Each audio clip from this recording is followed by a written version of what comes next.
So we are streaming live. I'm not streaming anything in the Discord.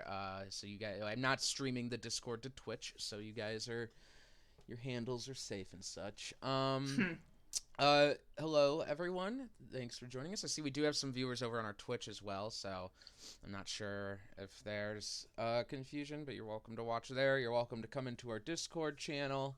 You can ask us questions in here when we get to that point.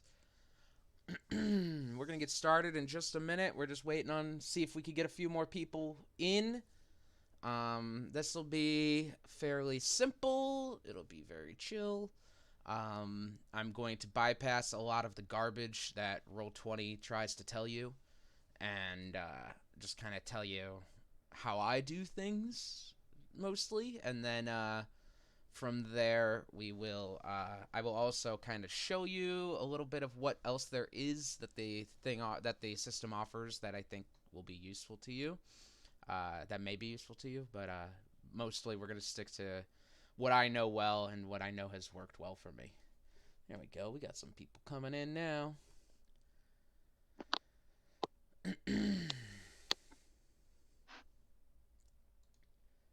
Oops.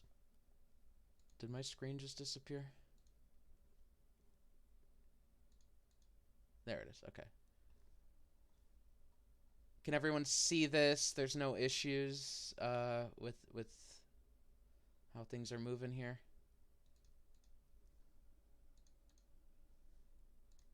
Cool.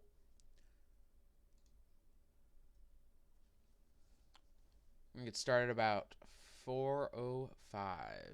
4:05.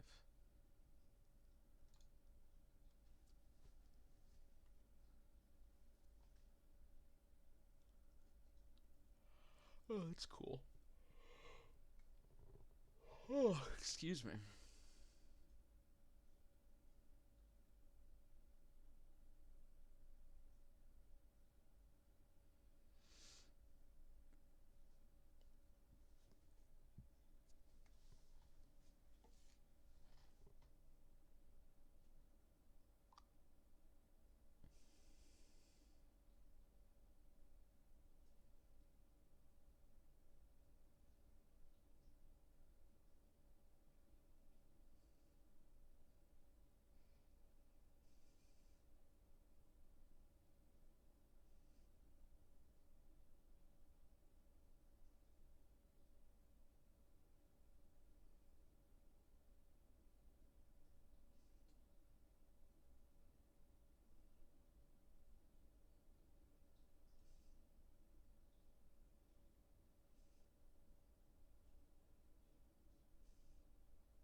Oh, looks like we lost someone.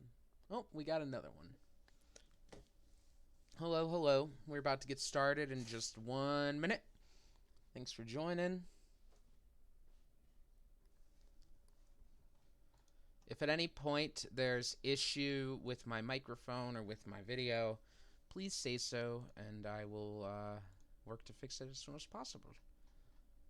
I expect this will take about an hour in total. If for any reason you have to dip out, I am streaming this on our Twitch at twitch.tv/onceuponatavern. Right now, it'll stay up on video on demand there, and then when I get some time, I will get it over to our YouTube channel at bit.ly/onceuponatavern. And of course, those get posted in the OUAT stream channel, so you'll be able to see them. It's 4:05 now. We can't keep waiting for everyone, so we're gonna go ahead and get started. I'm going to ask Corinne, are you still here? Because just to make sure that you haven't walked away for a second. Because this was really for Corinne. She's the one who asked me to do this, but we decided to open it up for others in case anyone needed it. You're muted if you are still here, just so you know. Oh, now you're gone.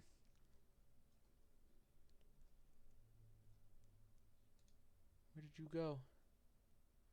Oh, here she is. Okay. Corinne, are you good? Are you here?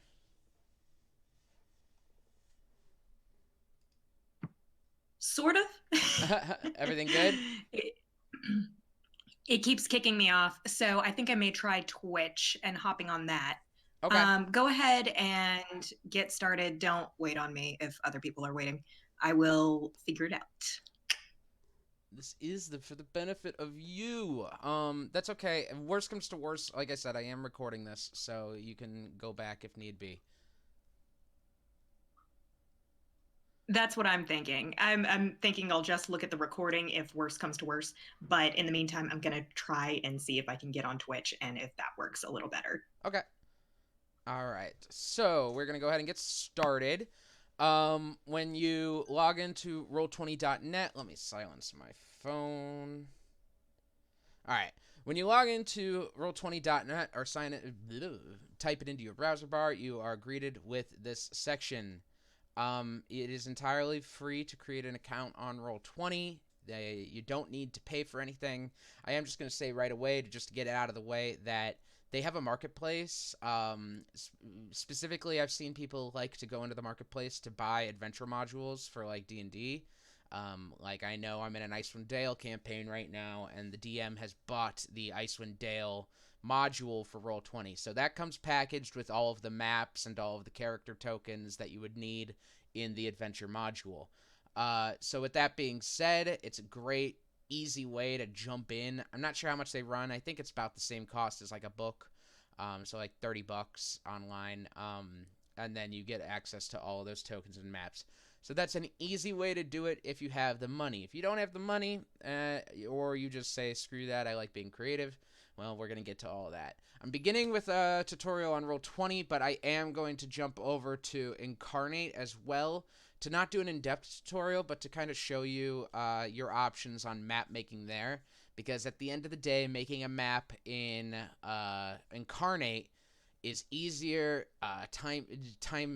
more time efficient, and gives you a better quality of maps for your players. There's stuff you can use in Roll20, but it's not nearly as good. So you'd really want to, if you're using Roll20, you really want to look at Incarnate, and you really want to consider investing in it as well, because it's $25 a year. And when I show you how it all works, you're going to be like, I'm not sponsored by them. They don't give me anything. They're just great. And when I show you how it works, you're going to see why it's important. So you create your free account. I already have an account, so I'm going to go ahead and sign in. And when you have your account created, you're going to at first see nothing here. These are my games. This is my Once Upon a Tavern game, which we're going to dive into. This is my Icewind Dale game, and then this was a Curse of Strahd game that I was in. Or you could create a new game. It's entirely up to you. We're going to go ahead and show you how to create a new game first, but then I'm not actually going to follow through with creating it because I don't like clutter. So once I show you that, I'm going to go into Once Upon a Tavern. Whoop. Be careful about clicking those little drop downs. They will get you.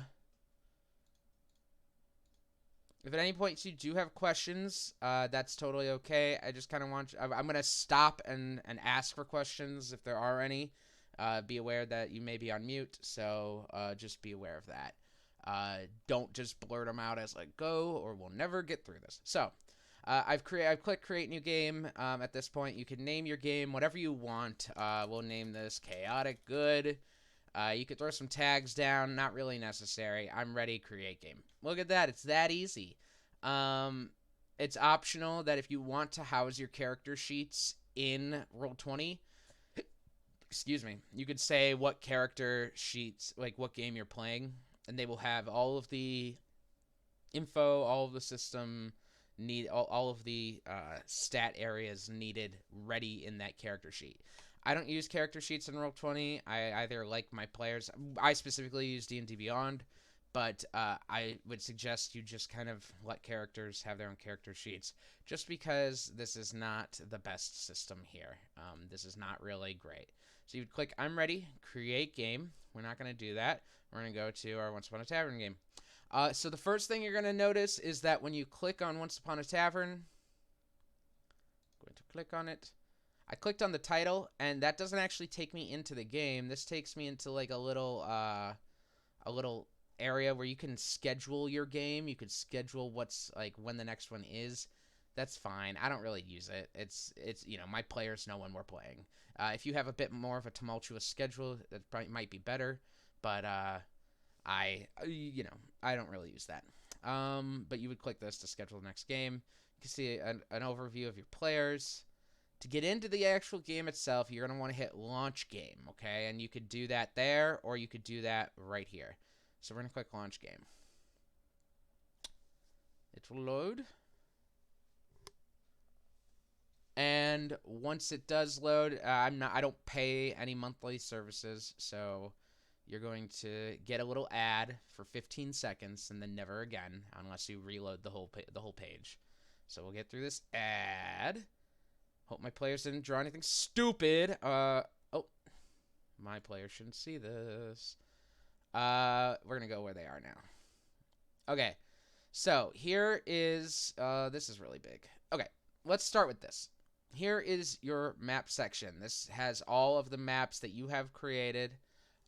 Just up here in a nice little sorted area. You could title them just simply by clicking this name here. This is oops. Go back to that.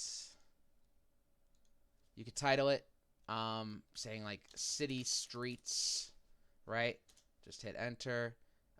This is arena, hit enter, so on and so forth. From there, I actually want to go to Cave Hideaway just because it's a bit of a smaller map and I can show you things. This is your play area, right? This is everything that you need in order to play. I'm going to show you the tools to play first, and then from there, I'm going to show you this sidebar area that's really important. So we're going to start over here on this side of the screen. This little tool section is really important. This is kind of how you're going to move through everything in the game. Obviously, you can see here we have a grid. We have a map that when I click around on it, nothing moves. I'm going to show you why. And we have our character tokens when I can move around. These guys have all been here. They've all know what's up. And then, of course, I have my monster over here. I can right-click to easily drag the screen. I could zoom in with my little mouse wheel. I can right-click to drag it around. I can click to lasso. Click and hold to lasso, okay? Those are the basics to start off, or you can just click one and move it around. This is a left click. This is a right click. This is a left click. This is a right click. Great. To assign characters, to assign tokens to certain characters so that they can move them around, it's very simple. You would double left click on whatever token you see, and there you're going to select what this character represents. Now this character represents Varus. You can see these are all the characters that are in the game so far, but the big question is, they actually just updated this on me, so this should be fun.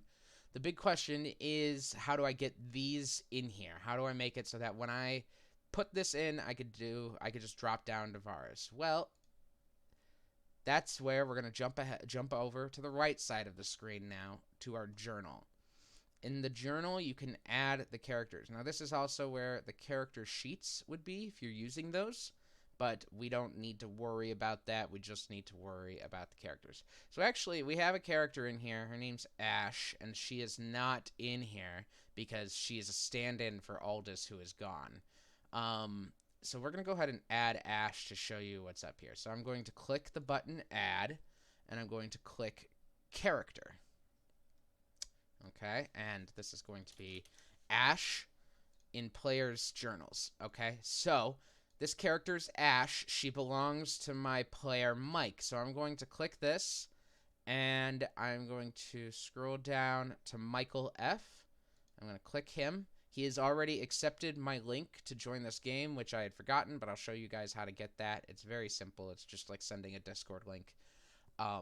So he is now in control of this character. He'll see this in the journal. No one else can see these, only I can as the DM.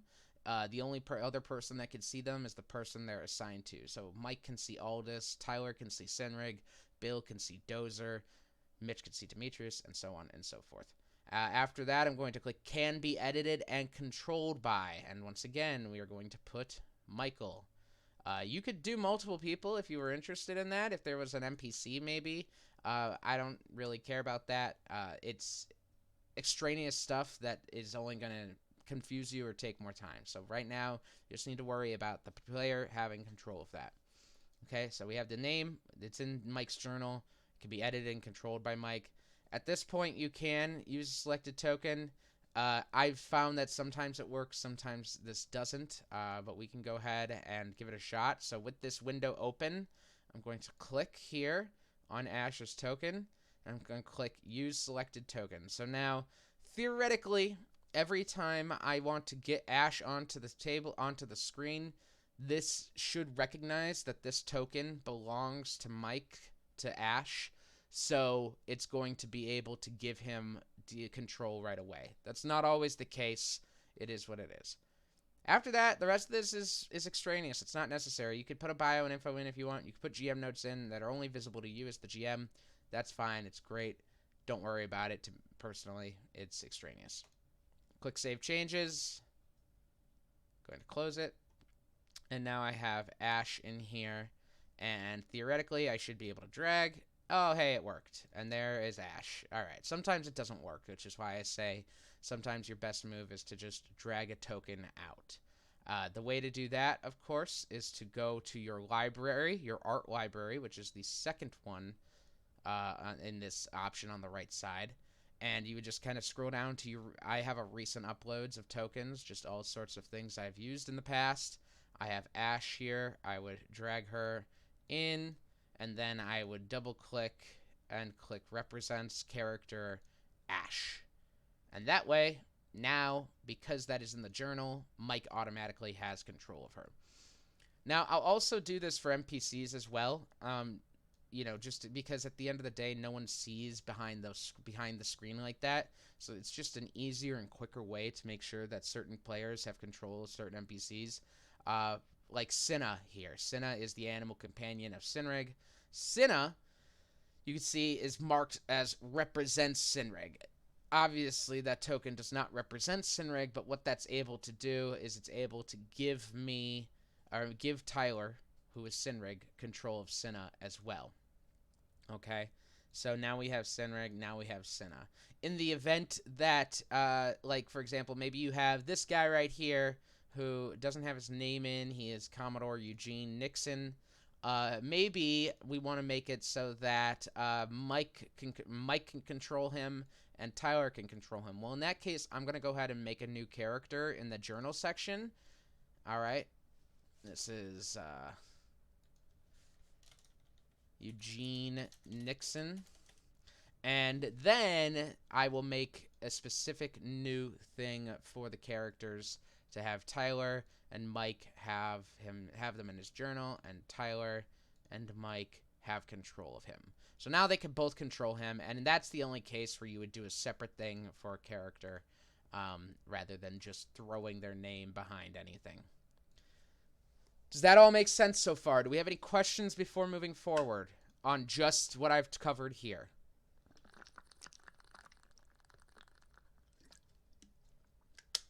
Okay, great.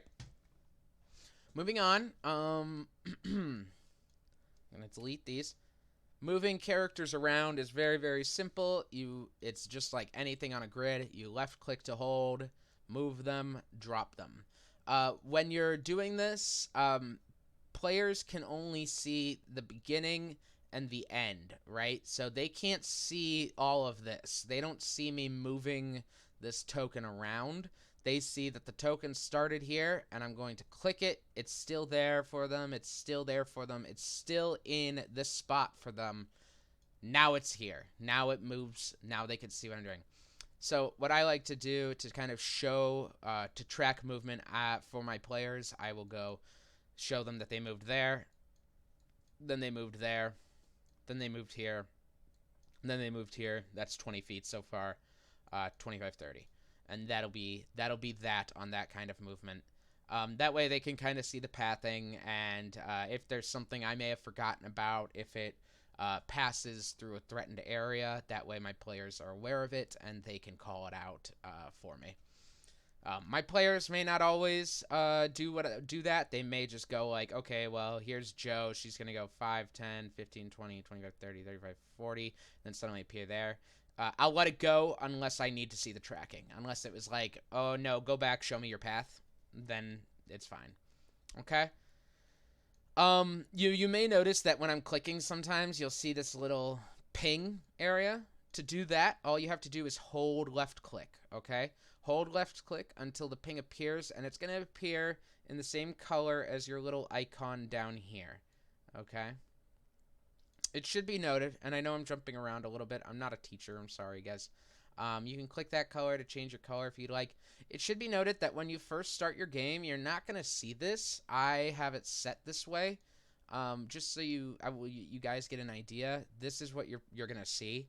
It's going to look like this. That's because Roll20 has the capabilities of allowing cameras to be in here, webcams, so you can have everyone's faces all along a line right here. We opt to not use that because we also stream, and so it's just not the most useful method. We just use Roll20 as strictly a battle map. But if you wanted to do that, that's entirely possible. You would just hook up your camera to your chat tech in the normal way that you would assign technology to any kind of camera information, and then from there you would move. If you're like us and you're using Zoom or you're using Discord, that's really easy. All you have to do is grab that player avatar size, drop it to names only, gets out of the way. It may not look like clutter now, but when there's 7 little squares here, taking up a good third, or I'd say like a third of the map, it gets a little annoying. So I just wanted you all to know that. That's why it looks like that now. Okay. Let's talk about, we have a few more things with the character tokens as well. Up here, you'll see some options, some little bubbles here. These are just places you could put values, things that may be necessary. I have, like, for here, you can see Varus is currently at 0. He's on the ground. Varus has boots that help him fly. I forget what exactly they're called. But because of that, I'll use this to mark his height for myself, mostly.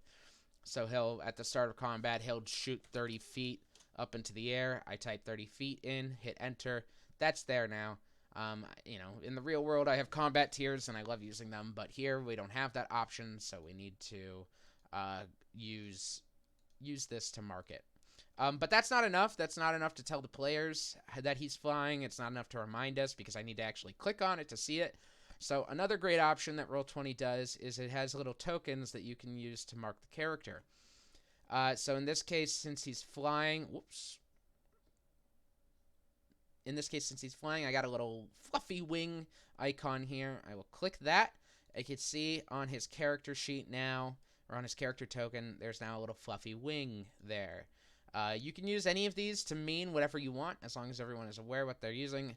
I use the skull and crossbones to mean that they are dying. I use this little face to mean that they are unconscious but stable. I use this little one for slow. This for aid. This for restrained. So, you've got all these little options here to convey to your players that something's going on. Like this for bless.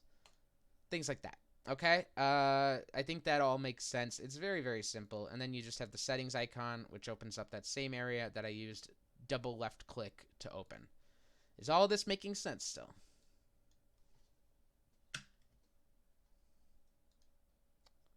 Great. Moving on. So that's character tokens. Let's say you have a character, you're starting it up and you're bringing in a displacer beast, which I have right here. This token I made, which I will show you. I drag it in, I drop it. It is now in the map. But I believe, if I'm not mistaken, displacer beasts are large. I could be mistaken, but for the sake of the argument, we're going to say they're large. Very easy. It'll default most things at a medium size. It's very easy to do so. You just grab that little guy right there and drag it out. And that's going to make it large, just like you need. Okay, if you wanted it to be huge, it can be huge. Like this Durendian moth abomination up here. It is a huge creature, and it was flying at the time. You can see before they killed it.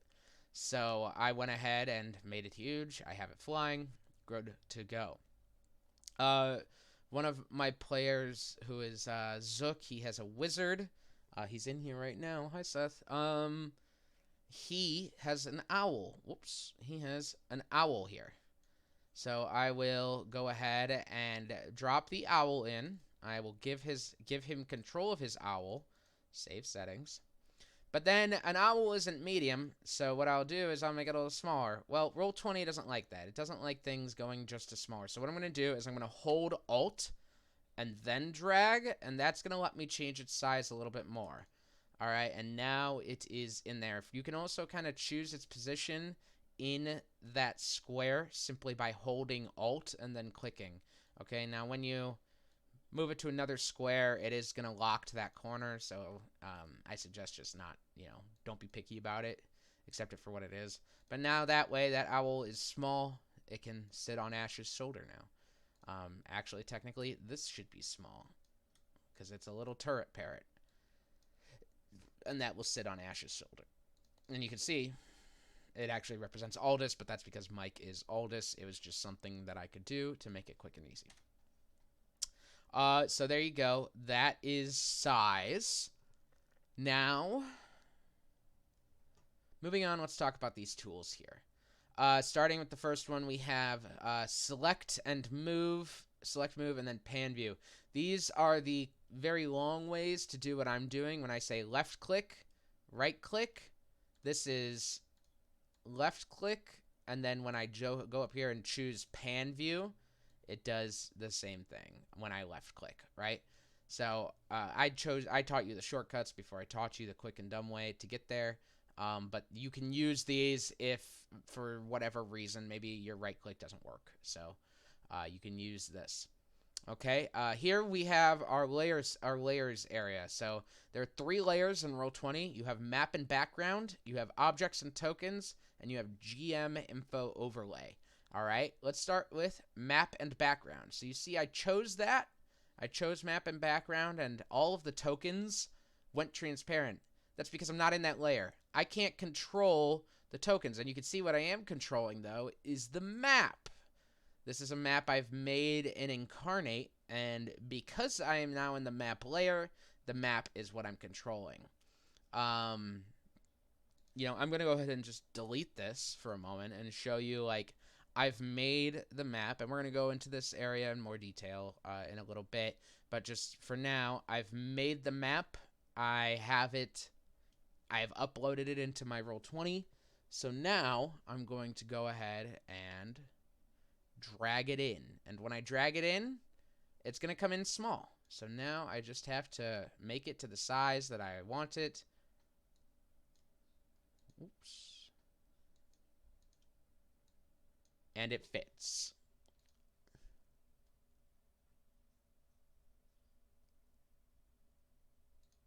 I just wanted to check the chat there. All right, so now it fits. It can move it all around. It exists. It's great. Good stuff. Then you have your objects and tokens layer. This is where your players are. This is where the tokens are. This is where the monsters are. Now that I'm here, I cannot move the map. The map is locked. It is safe. Things are good. I can move the tokens. Okay? And that's where this is. That's how you get to that layer. That's really all there is to be said about that. And then there is the GM info overlay. Right here, once again, I can't click anything because I'm not in the token menu. But if there was something here in the GM info overlay, I could control it. Let's talk about that. I'm going to go back to the objects and tokens layer.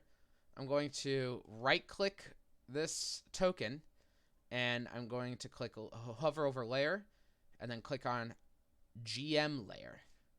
I've just sent that Durendian Moth Abomination away. Now, the players cannot see it. It is invisible to them. only the GM can see where this transparent creature is now that it's in GM info overlay. I go over here, and you can see now I can control it now that I'm in the GM info overlay. I can control it. I can move it around as need be if it's an invisible creature per se. And then after I'm done, well, it wants to appear. I just right click, layer, token layer. It's over here now. Scary! And it's a great way to keep information secret from your players, like invisible monsters, etc. It's also a great way to prepare for like second phases. Like, let's say that after they killed the Durendian Moth Abomination, I'm going to have... I'm in the GM info overlay right now. I'm going to have a couple undead pirates show up.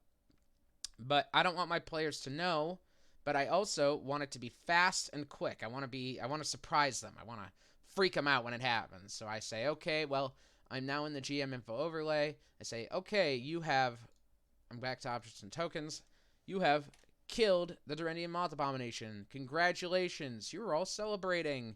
While I'm talking, I go ahead and lasso these guys. Right click. Oh, wait. You see 3 undead pirates suddenly appear from the south. What are you going to do? Roll for initiative. And there's that concept. All right. Moving on. We have a draw tool. You're not going to use this much, but it is great. You can see I have some draw tools here for their swarms that I really quickly wanted to do. The Durendian Moth Abomination has an ability to spit egg sacs that then hatch swarms of moths. And so I will just go ahead and draw a circle. So when you do that, you're going to go ahead and go into this section, click Draw Shape. You can choose your color. And then you're going to... You can also choose your center color. You can make it transparent or you can make it a completely black object. And then I'm just going to draw it. Oh, wait, look, it's a square. That's because as it stands, the normal option is square. It's always going to be square. All I'm doing is left-clicking when I do this, okay? And it's going to be choose a square. If I want it to be a circle, I just simply hold Alt and then draw. Now it's a circle. This is a great way to do radius effects for spells. You know, this spell has a 30-foot radius. Okay, well, I'm going to go ahead and draw it out. 30-foot radius is a 60-foot circle. You know, I may not have it just right, but that's okay. I have now drawn the circle. I'm just going to go back, click my little cursor icon that lets me now select it and move it around. And I'm going to adjust the size as needed to make sure it's a 60-foot circle. I don't know exactly what it is. 5, 10, 15, 20, 22, 30, 35, 40, 45, 50, 55, 60. Hey, I did it! And then up here, that looks like about 60. That'll be fine. Now it's in a 60-foot circle. Now everyone knows that if they're in this section, they're going to be affected by the spell that has been cast. Right? Makes sense? I sure hope it does, because I don't know how to explain it any clearer. But if you are not following along, I can try my best to explain it clearer. More clearer. More clearly? More clearly. Okay, moving on. In here we also have a freehand option. This literally lets you do whatever you want. I don't use it. And then we also have a polygon line option, which lets you click a spot and then click another spot and you've created a line. Also not really useful. Don't really need it. You also have an option to make text. This may come in handy sometimes. I have, so I'll click an area, bam, just like that. I click it, and now I can type text here.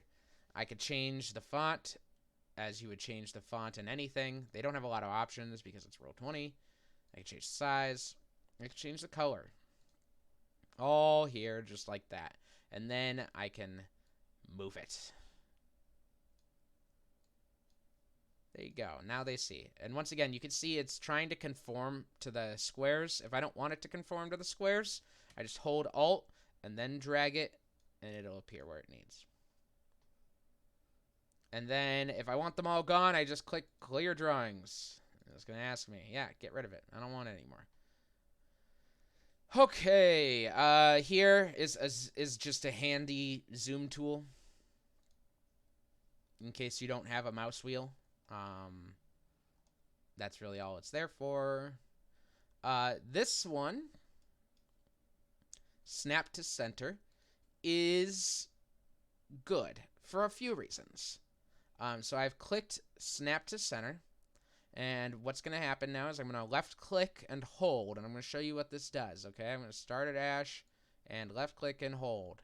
You can see it creates an arrow that shows how far away each square is. This square is 5 feet away, 10 feet away, 15 feet away, 20 feet away, 30, 25, 30, 35, 40, etc., etc., etc.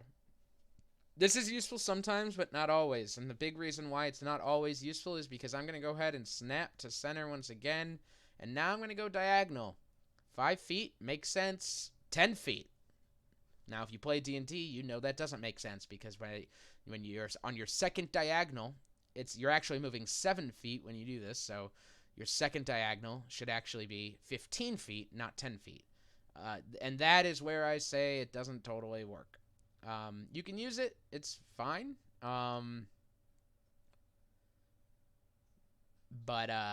Especially if your DM doesn't follow those rules, then it's really great. But otherwise, it's a good way to get a good estimate of how far something is away.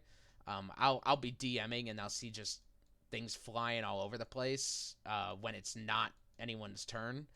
And I know that it's because they're trying to plan out their turn. And you'll see their colors. So you can see, like, if I change my color now it's this color. If that makes sense. With that happening, you're able to at least get a good idea of how far away something is. You know that it's not exactly 30 feet here, but it's pretty close. And it should get you where you need to be. You can just kind of, like, if you have, like, let's say, for example, I have Demetrius here, and he wants to hit that Displacer Beast, and he's like, my spell has a range of 60 feet, okay? So I'm going to hold this, and I want to hit it right here. Well, I know that's not exactly 30 feet, but I know that it's definitely within 60 feet, so I know that spell's going to work. That way it's an easy tool. They also give you the option to snap to corner. That's basically... as you can see, you're snapping to the corner, not the center. I don't like it. Snap to center. And then they give you the option of no snapping. I don't know why. You can also hide it from others, which is something I've just noticed, and I'm going to encourage my players to do so that they stop distracting me. Okay. I'm going to come back to this section. This is an initiative tracker that Roll20 has. I don't use it. I think it's not great. I use Donjon. Some of you may have heard of Donjon. It's just a separate thing. I have 3 screens at my computer. I have this monitor, I have my TV, and then I have another laptop sitting here when I play. And on this laptop, I have Donjon up. And I love Donjon. I think it's one of the best initiative trackers out there. As you can see, beautiful, beautiful people. To use it, all you do is, by the way, it's donjon.bin.sh/5e/initiative. They have all sorts of great little tools. I know Jordan's a big fan of the random dungeon generator. They have random encounter generators, random magic shop generators. So all sorts of little great generators that you could do, but this initiative tracker is fantastic. So I'm just going to add someone, Butts. They have an initiative of 1d20 plus 3. There are definitely 5 of them. Their AC is 14. I don't care about their saving throws because I also have a book open right here. I have D&D Beyond open. And their HP, well, they're butts, so they have 1 because we're going to kick them. I could add any notes if I need to, but I don't need to. I'm going to hit save. Now it has generated 5 butts with a 1d20 plus whatever I said. It has their AC here, their HP here that I can track it. and then I'll call for my player's initiative. So I'll say, Sinrig, what'd you get? 18. I'll be like, okay, great. I'll say, Zook, what'd you get? 12. All right, great. So on and so forth. And once I put everyone in, I'll click sort, and it sorts it for me, just like that. So now I know Sinrig is up, Butts number 3 is on deck, Butts number 1 is in the hole. Okay? I know that's a little detour from Roll20, but I just wanted to make it clear that Roll20's initiative tracker sucks. So, moving on. Here we have an option to roll dice as well.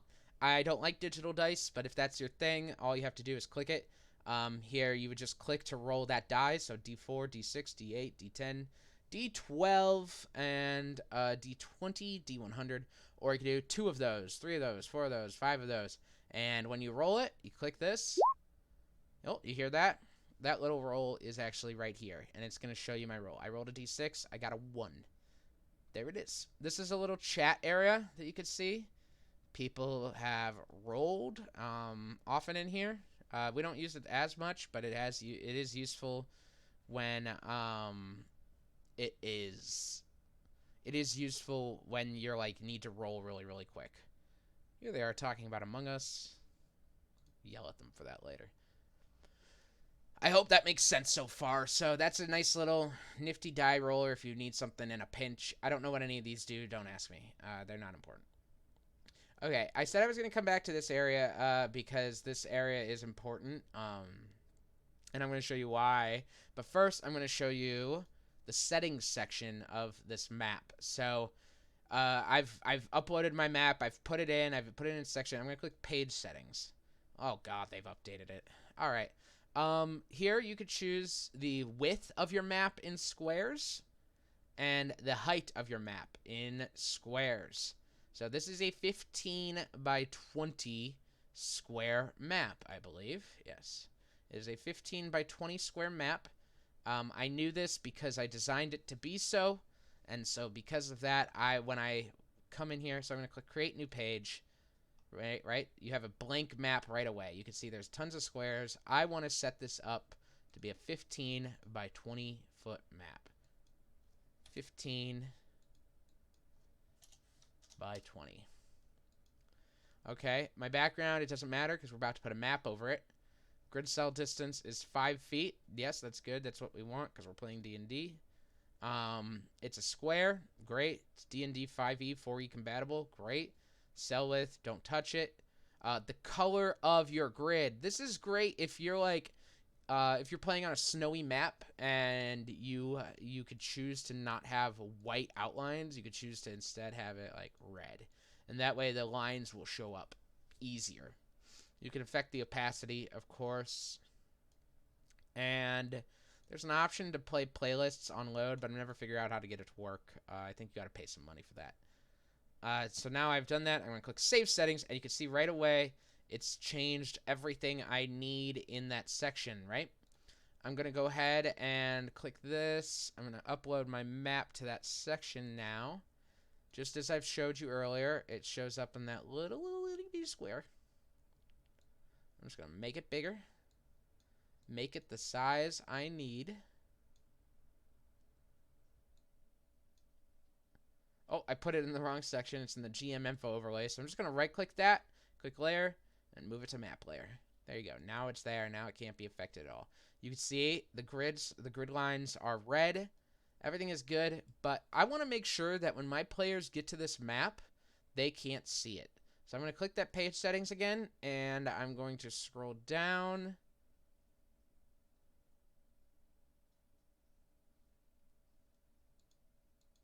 Oh, they moved it here. In legacy lighting, I'm going to click Fog of War enabled. Watch down here. You're going to see what happens. I'm going to click Save Settings. Now it's dark. The players cannot see anything here. They cannot see anything until I go to that part that I said that I was going to come back to. Right here. This little cloud. I'm going to click Reveal Areas.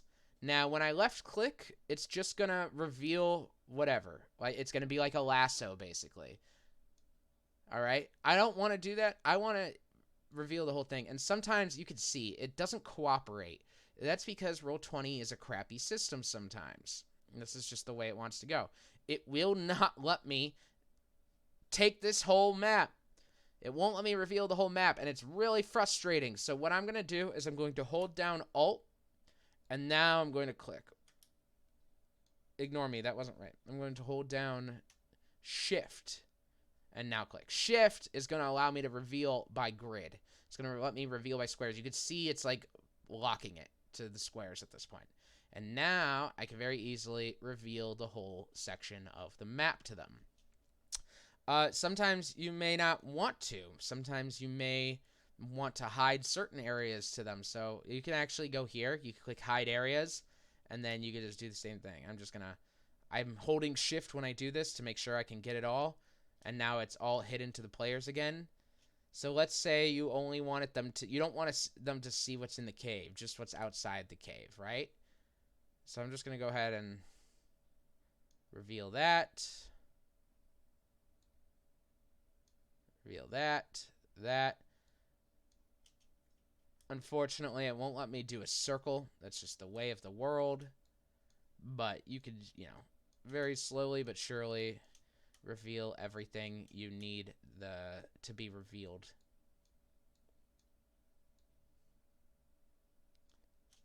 Alright, and now they can see everything except what's inside that cave. That's still a mystery to them.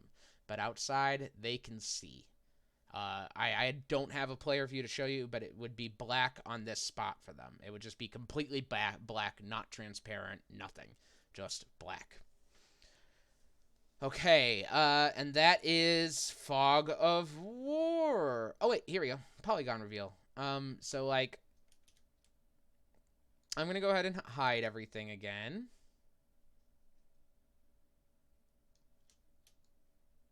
Ooh, see, even when holding shift, it doesn't like to cooperate sometimes.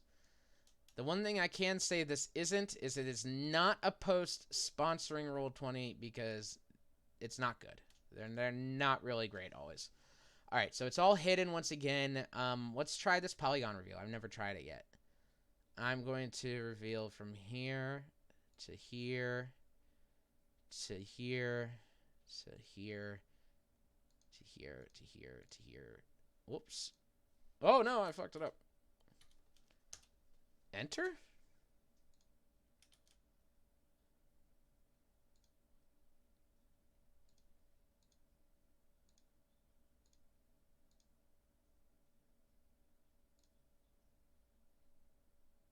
Reveal? I don't know. It clearly doesn't like it. We're not going to use it. We're not going to worry about it. I've never used it. And then you could reset the fog by clicking that as well. And that will just put the fog back wherever it is. All right. To get my players here, you can see when you open on this little map section, this little map organizer, you can see where my players are. They're currently on this map right now. This is the last battle they had. So I'm going to go ahead, and I want them to be on this one because we're about to fight the Durendian Moth Abomination. So I'm just going to hover over this. I'm going to left-click on it, and you're going to see it drags this little player's flag, and it puts them there. Now, on their side of things, the map will suddenly bloop, pop up and change, and it's going to send them here. It's going to look just like that for them, but like how it did when I clicked that map. Okay, and now they're here. Now they can see they have a huge displacer beast to fight, 3 pirate undeads. Whoops, no thanks. Make sure you always have cursor selected if you're not using anything else. Otherwise, you could accidentally mess something up. But there you are. There you have it on this section. We've covered all of this. We've covered all of this. We've covered the settings. I've covered the journal. Haven't covered this yet, but that's okay. And I've covered this chat. We've covered a lot so far. I've gone through a ton. There may be questions. There may be questions from you in the Discord server. There may be questions from some people on Twitch. And take a quick second. It's 4:50. I guess it's going to take a little bit longer than an hour. Anyone have questions at all? Anyone?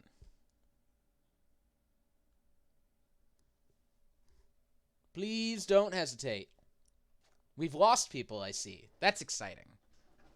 But the people who matter are here, so that's good. I mean, everyone matters. They may be busy. I just mean that the people I'm doing this for, specifically, who have asked for it.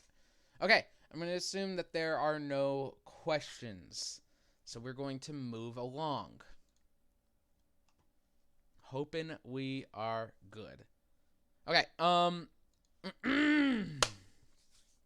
tokens are a big part of Roll20. They are necessary for establishing where players are.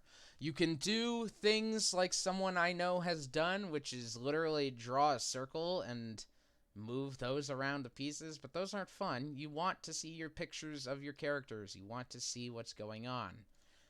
You want to see Joe. You want to see Sinrig.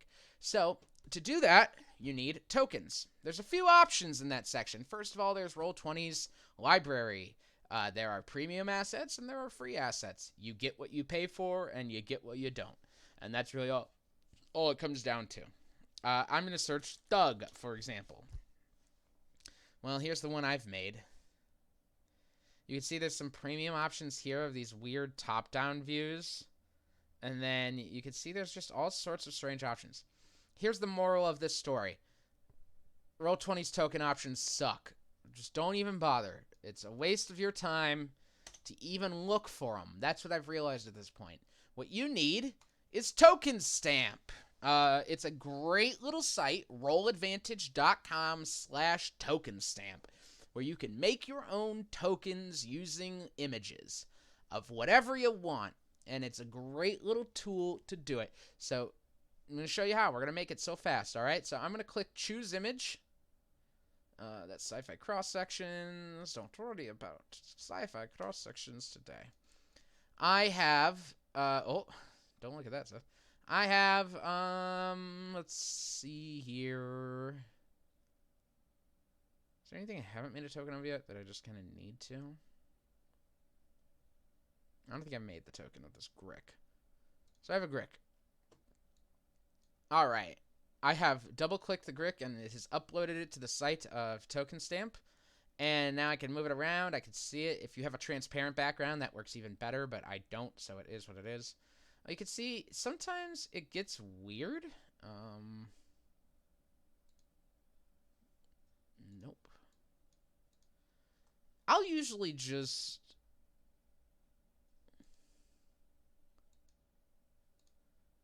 Yeah, when it does this, I'll usually just refresh the page. There we go. It should be transparent there, like that. Okay, so choose image. Let's try it again. There we go. And you can see this is a preview of your token. So I'm going to just adjust the size a little bit. Bring him up. Just make it so that he looks just right in there. He's set. Perfect. My little Grick. My little Gricky boy.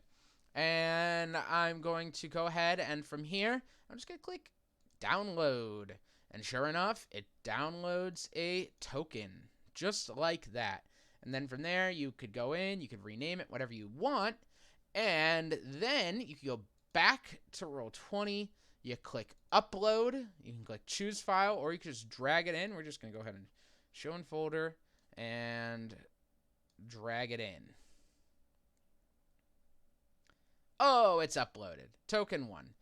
Now at this point, you could right-click to rename the item. You could delete it. You could copy to the library, copy to a folder, whatever you want. The point is, you now get to drag it out and do whatever you want with it.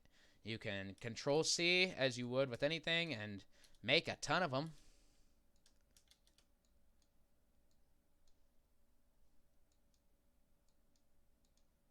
And it's a great little tool. I highly recommend getting it. Hope that makes sense.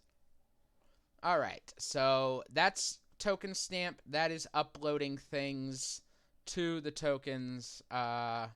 We have a ton of Gricks and Displacer Beasts here. As you can see, this is just a library as well of everything you've ever done. Everything I've ever had. Here's Rallicor, my beholder. Here's a Thrycreen that the players never fought. A Griffin that the players never fought. A lot of stuff that they never fought. Oh, here's the Grick. Green Hag that they never fought. A Half Ogre. A Sea Hag. Phase Spider. These are all, I just have a whole library of junk, and I constantly try to keep updating it as much as possible so that, like, once again, things that they've never fought, but they might fight one day. So it's in here. It's good to go. We got it. Okay. Yeah, Mag, my Githyanki tout, Horned Serpent Lair, and so on and so forth. All the maps. So this is the whole library section. You can drag whatever you want out of here into here, and you have a game. Make sense?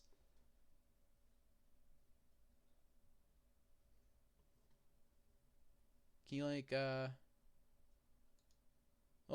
that's not what I meant to do. Okay.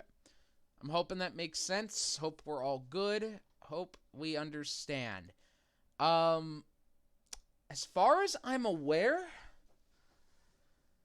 I believe this concludes the Roll20 portion of the evening. I've gone through every aspect of this tool that I use to run my game. At the end of the day, I treat Roll20 as a battle map more than anything. You can use it to house your entire game if you so wish. But I don't have enough faith in the system, number one. And number two, I don't think... I prefer the other systems I have at the end of the day. I think Roll20 is great for a battle map, and everything after that, not so great. Specifically, I'm going to move on next to Inkarnate, just to show you very, very quickly. We're not going to get into too much detail with Inkarnate, because I know we're not here for Inkarnate. But all of these maps that you've seen, I've created in Inkarnate, except for this one. So I've created this map in Inkarnate, which is just literally a little arena with a giant Cyclops. I've created this map in Inkarnate. Whoa. I don't know what these guys are doing. I've created this map in Inkarnate, which is just a little jungle section. I've created this map. You see, once again, this was an encounter that never happened. They were going to face these two demons as they were robbed on the streets. That encounter never happened. But I keep it, just in case. I did not... Did I create this map in Inkarnate? I did. This map I created in Inkarnate. This one I just did in Inkarnate. And so on and so forth. I did this, which is... It came out beautifully. This is a favorite one of mine. So, I want to show you how great this tool is, because in my opinion, if you're going to be running a game in Roll20 as a battle map, you need to also be using Inkarnate. It is $25 a year. I know saying that it's not that much is a little privileged, but at the end of the day, it's $25 a year. It's really not that much. I've been in a part where, and I've been in spots where $25 sounds like a lot of money. And it's just like, oh my god, I can't afford it. But they do have a free option as well. It's just not as good. But most importantly, they're a company worthy of supporting because they offer so much for just $25 a year. Did I say $25 a month? It's $25 a year. Just so you know. So we're going to cover this really quick, really quick. Before I go away from Roll20, does anyone have any final questions about Roll20? Corinne, are you good on Roll20? You're the most important person here today. So if you can't talk for fear of getting booted, maybe you can come over here into the chat and be like, yes, all good, no, have questions.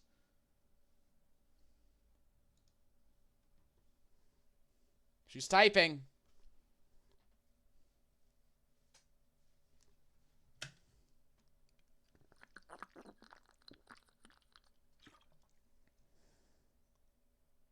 Yes. Yes, Corinne says, I'm good, I just need to go over it myself. And that's true. At the end of the day, you got to get in there. You know, I could teach you all day and long, but you got to have to get in there. This video is being recorded, so you will be able to have this to reference back to as well, so you can use it for those needs.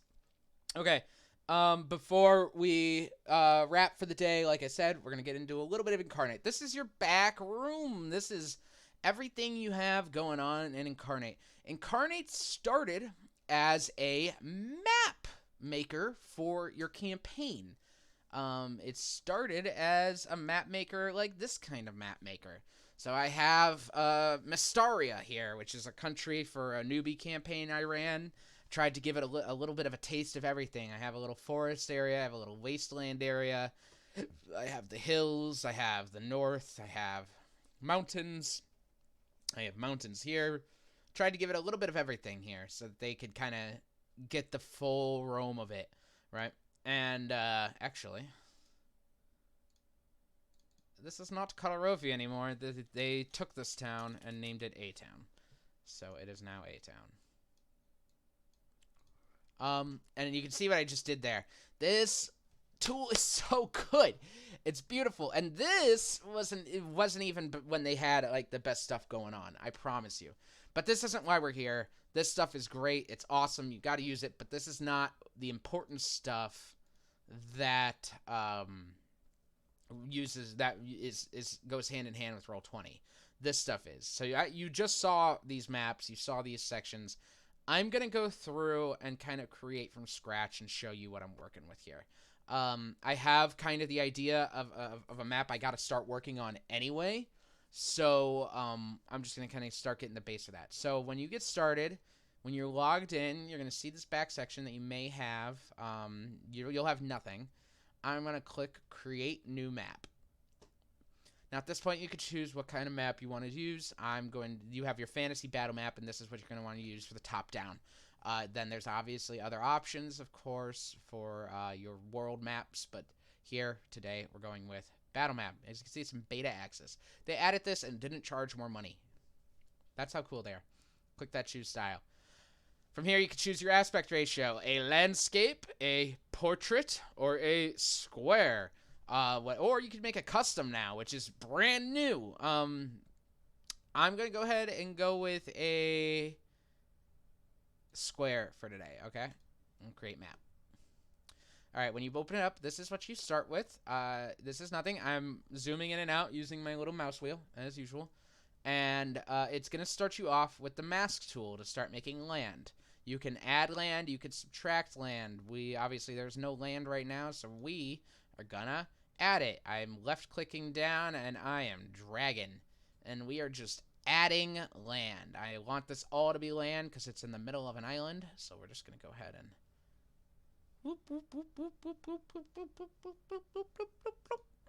Done. It's land. Great. As you can see, it defaults to grass. Also good. I'm going to go ahead and get our little brush in.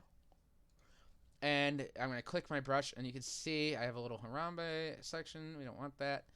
All sorts of different styles and textures that they're always updating. This C option was not here 2 weeks ago. So they're always updating it. They're always adding more. This specific section is going to be in a forest, in a jungle. So I do want it to be grass mostly. But I also am going to want some other little options here. So I'm going to make sure foreground is chosen. We got our softness turned up. I'm going to want to shape some edges. And now, oops, that's not right. No, we just want circle. I got my softness turned up. I have my opacity turned all the way up. I'm going to turn up my size a little bit. And now I'm just going to add little spots of dirt. Little patches throughout. Whatever makes you happy, whatever you're doing. You can see now we have grass with dirt. We're in a jungle. Okay? Now, let's just say I'm happy with this. I'm not, but let's say I am. Let's pretend. Now, I can go over to my stamp tools section. Get ready. I'm going to click stamps, open the catalog, and you can begin decorating your beautiful battle map with whatever you want. You can throw some turtles in there. You can throw some roofs, some pillars. You could literally build buildings at this point. They've added so much. Some flowers, of course, which I'm going to need since it's a jungle forest floor plants, ferns, vines. If you're building the inside of a building, you have all these like options of like thrones, just regular chairs, beds, breads, sheds, horses. Don't really want to do that because they're going to be part of the map and I won't be able to move them, so I'd rather just use a horse token. Mortal and pestle. But this isn't just it, right? Like, this is like, oh wow, this summoning circle thing is really cool. But I wish there was more. Well, great. Well, guess what? There is. They have all of these options underneath.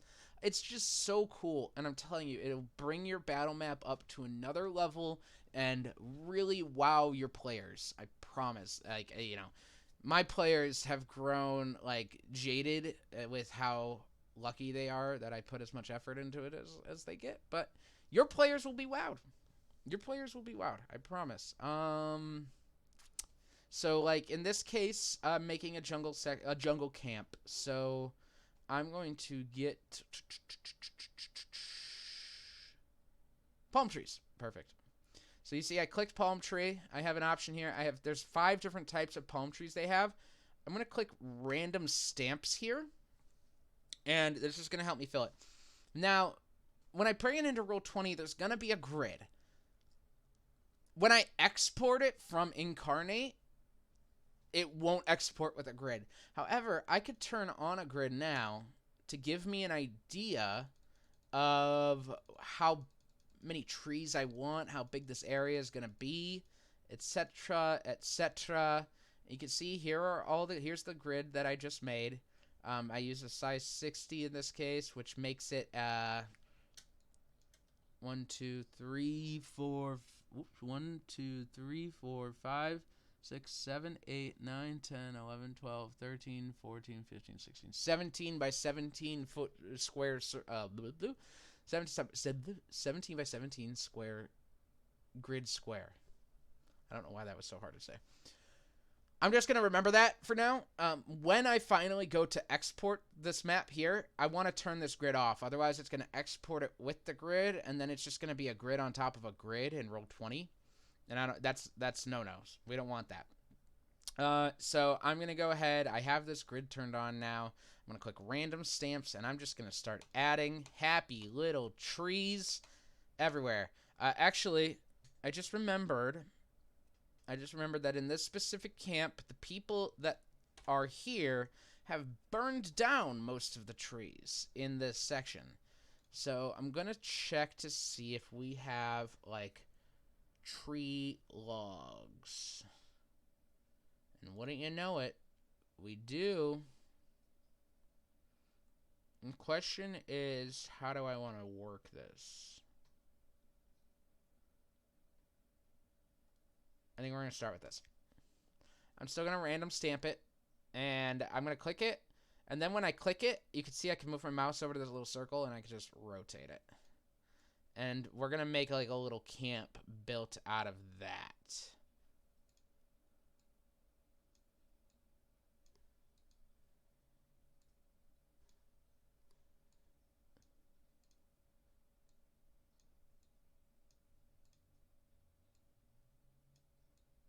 Okay, now that we've built this camp, we need a campfire, of course.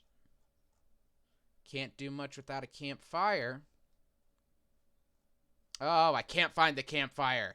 How am I ever going to survive? I'm just going to click search and click camp.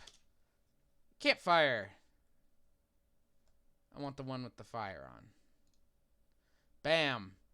We'll make it big. Bam. All right, I got a campfire going. Well, we're going to need some tents. Or tentacles. Just tents for now. I don't want them to be that big. We're going to change the size a little bit. Yeah, that's good. I got a tent here. I got a tent here. Oh, I didn't hit random this time. I actually don't even want random. I actually want them all to be red like this because the bad guys wear red. You can see, like, okay, that looks like the entrance there, so we're going to want to make sure the entrances all face the fire. And, like, I didn't want this one, so I'm just going to go back to my cursor and I'm going to click that. I'm going to click delete. These look to be about 10-foot temps. That's too small, so we're just going to make it a little bit bigger because these are rich people, and you know that they're glamping, not camping.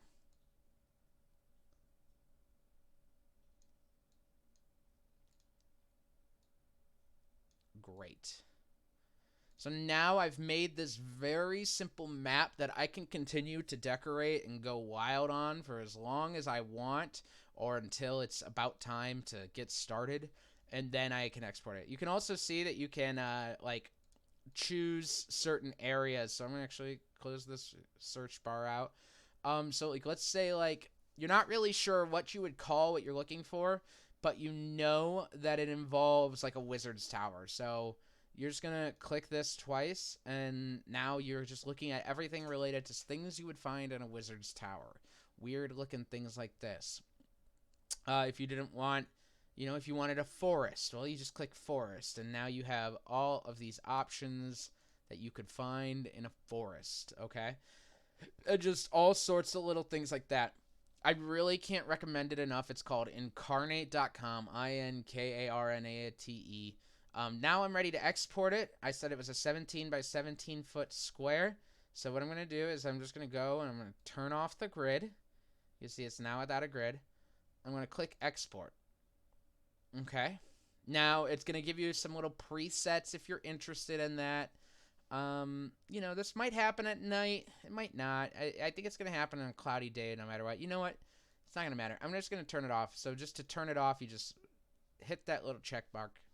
Now it's just the regular color you've been working with, and you're going to click Save Image.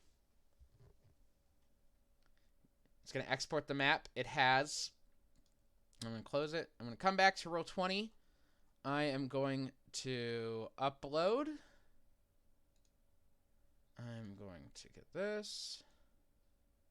Nope, wrong one. This. It's going to take a second to upload, as it is a bit of a big file.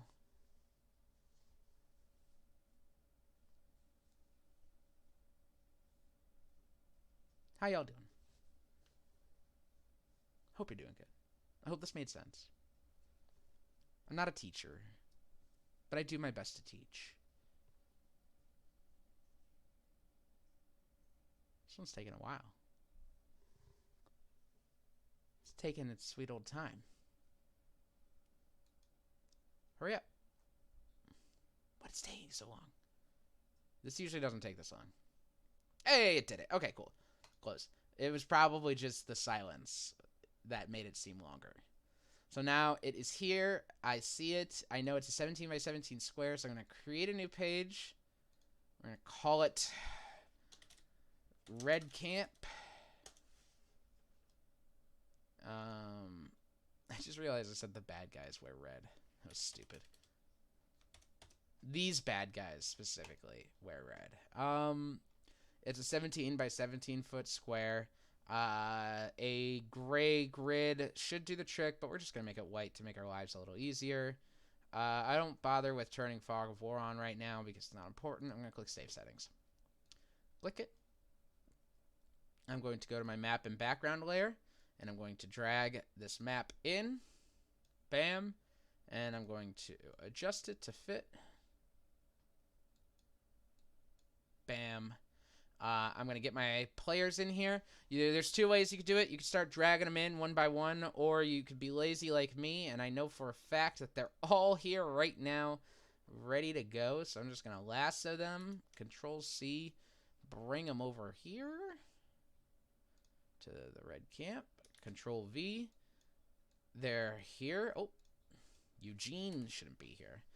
And then I'll kind of just leave them there until it comes time to arrange them however needed. And now at this point, this would be the point where I start bringing people in.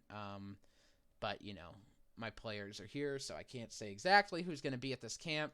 So we'll just pretend it's a Triceratops. that is about to eat them. And it's all set up. And like, look, I control seed it, and they all still are represented. They all still have the control of the characters, so I don't have to go through all that again, and it just kind of makes my life a little easier at the end of the day. And there you go. I got a cool map in Roll20, and my players are going to like it, and they're going to be like, ooh, nice. I'm going to go, I know, right? It only took me this short amount of time. But in reality, it's going to take you a bit longer. So that's that. I'm going to go ahead and post the links to all of these things in our little chat. So we have Inkarnate.com. We have Roll20.net. We have rolladvantage.com /tokens stamp. And we have donjon.bin.sh/5e/initiative. These are the links to everything we've talked about today. To get images for things, just Google them. From there, that's it. That's everything. That's everything I've got. You've bled me dry from all of my thoughts. I hope it's made sense. I hope you have been able to follow along. I hope you've been able to learn something. I hope this hasn't been an hour and 10 minutes of me just ranting into the nether of the internet and you all going, what the hell is he saying? I hope it's been helpful to you. I really, really do. Specifically, I hope it's been helpful to Corinne, who asked me to do this in the first place. She asked me to do this a month ago, and I'm just getting to it now because I suck. But what are you going to do? If you've been watching us over on Twitch, thanks so much. Join our Discord. It's a great time, but in order to get there, you first have to come find us at facebook.com/groups/chaotic good Dungeons and Dragons memes. Or chaotic good D&D memes is actually what it is. DND. Facebook.com/groups/chaotic good DND memes. And then you can find a Discord link and all that stuff. That's it. I have nothing else. You could stay and chat with the teacher if you'd like. But thank you. Thanks for staying. Thanks for listening. Thanks for making me feel useful for a minute. That's all.